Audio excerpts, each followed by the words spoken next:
Nos encontramos en la inauguración del Observatorio Geopolítico de América Latina y con su director Antonio Ledesma. Antonio, bienvenido.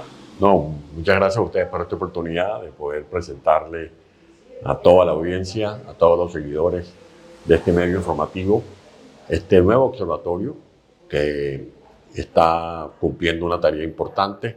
Lo hacemos hacemos la puesta en escena con este seminario donde analizaremos los impactos de la guerra de Ucrania en toda Iberoamérica, pero por supuesto nuestra agenda para este segundo semestre contempla análisis de cómo impacta la inteligencia artificial, sobre todo las nuevas generaciones, la empleabilidad, a los emprendedores, el fenómeno de la diáspora, que no es solo un problema de Venezuela, sino ahora la diáspora de Ucrania, la diáspora de los sirios, la diáspora de otros países latinoamericanos como Ecuador, Bolivia, Perú, Colombia, las consecuencias y causas de esa diáspora, porque muchas veces es por guerra, otras veces es por inestabilidad política, otras veces es por desastres naturales. El tema del cambio climático, que también tiene que ver mucho con el presente y el futuro de América Latina.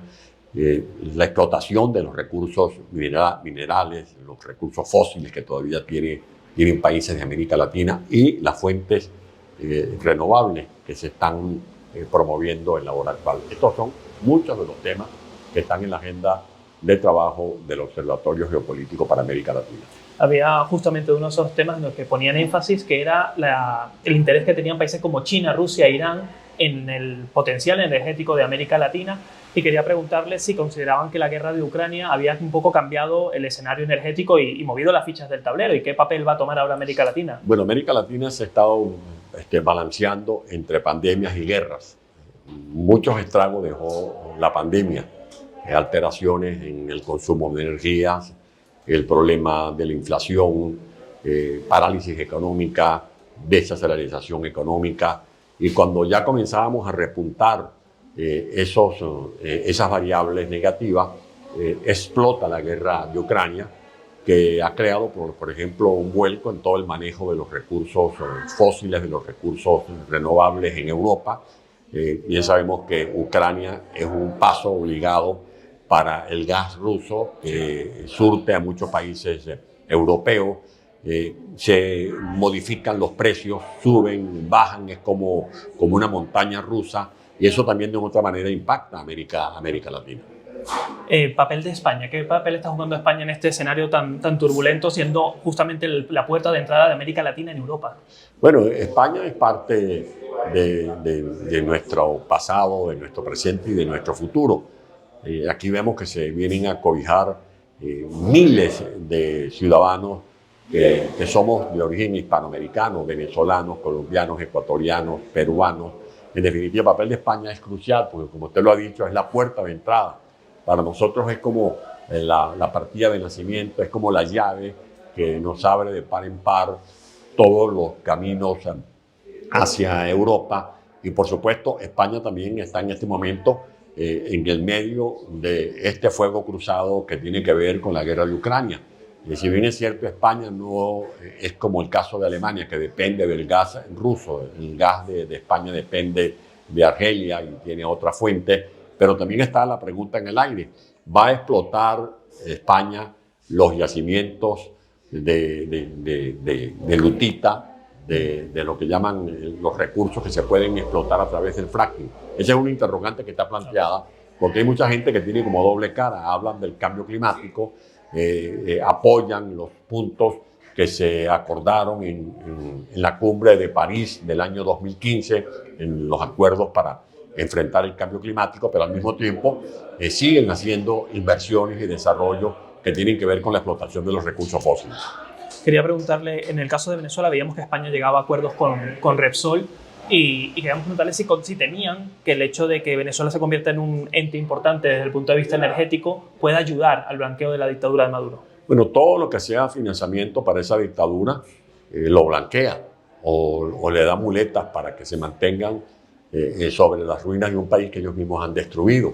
Venezuela es sin duda alguna un país con inmensos recursos fósiles, de combustibles, de hidrocarburos, de gas, de petróleo, pero esos recursos no se ponen al servicio de la mayoría del país que están actualmente hundidos en la pobreza, en la miseria, ni se van a resolver los problemas de servicios públicos que cada día se agudizan más.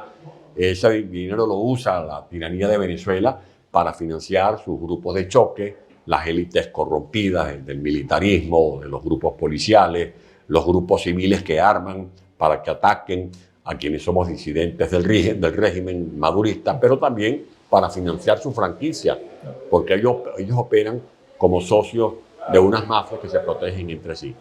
Justamente algunas de esas mafias se denuncian que pueden tener la capacidad incluso de intervenir en procesos electorales. Venezuela está a las puertas de uno muy importante y quería preguntarle si considera que van a existir presiones internacionales para mantener al régimen de Venezuela o si va a ocurrir lo mismo en otros escenarios políticos de la región.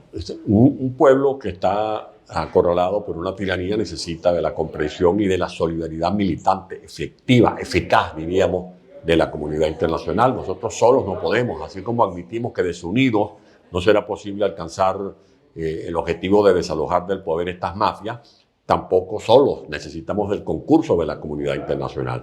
Y esto nada tiene que ver con intervenciones militares, de los marines, no, de intervención de la comunidad internacional para resguardar los derechos humanos que son de manera flagrante violados constantemente por el régimen de Maduro, tanto que Maduro está siendo investigado en la Corte Penal Internacional, acusado de ser perpetrador de crímenes de lesa humanidad. En Venezuela no hay seguridad jurídica, por lo tanto los venezolanos que son detenidos, que son centenares, no son beneficiarios del debido proceso. En Venezuela los jueces no son autónomos, no son independientes, los jueces actúan como sicarios del régimen, que llegan al extremo de dictar sentencias sin que haya un expediente bien articulado de por medio. Por eso, a la hora de hablar de elecciones en un país controlado por estas mafias, se requiere de una presencia firme, calificada, prestigiosa de observadores internacionales que pueden aportar la Unión Europea, la ONU o la propia Organización de Estados Americanos. En Venezuela, los fraudes son moneda corriente porque el aparato electoral lo dirige, lo controla la dictadura de Maduro. Allí hay todo un andamiaje al servicio de estos trucos, de estas trampas que han venido burlando la expresión de la soberanía popular. Quería preguntarle si específicamente veía algún riesgo de injerencia en las elecciones por parte de Rusia o Irán y si considera que Estados Unidos está moviendo su maquinaria para impedirlo.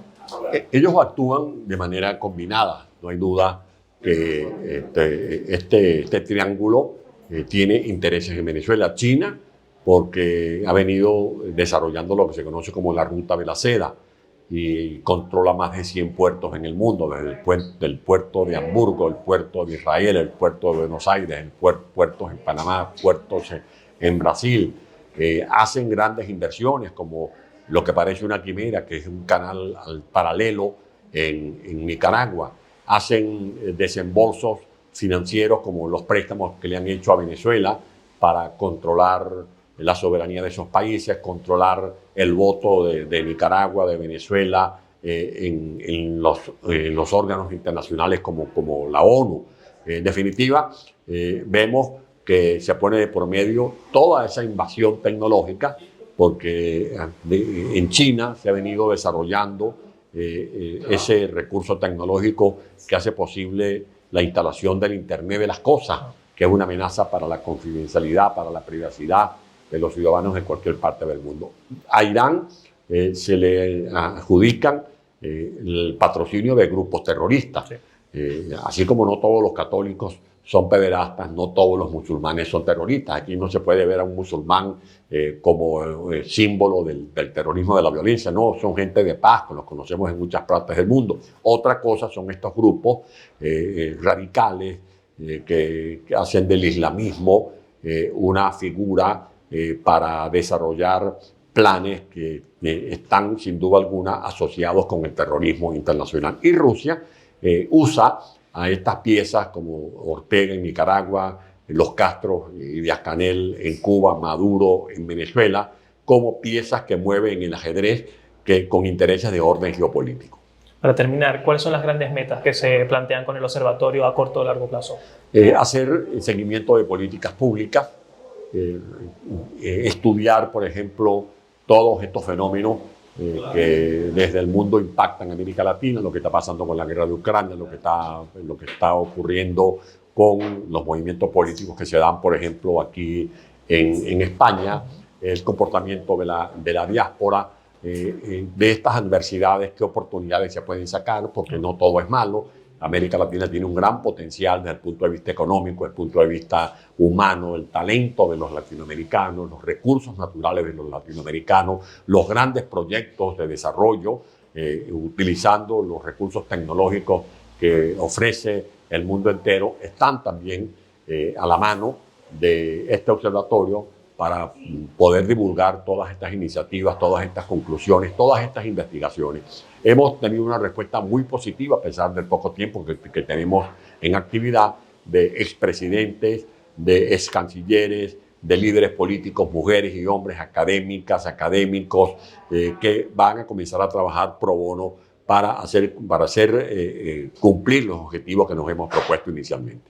Antonio, muchísimas gracias por tu tiempo y el mejor de los deseos para el observatorio. Gracias a ti. Gracias.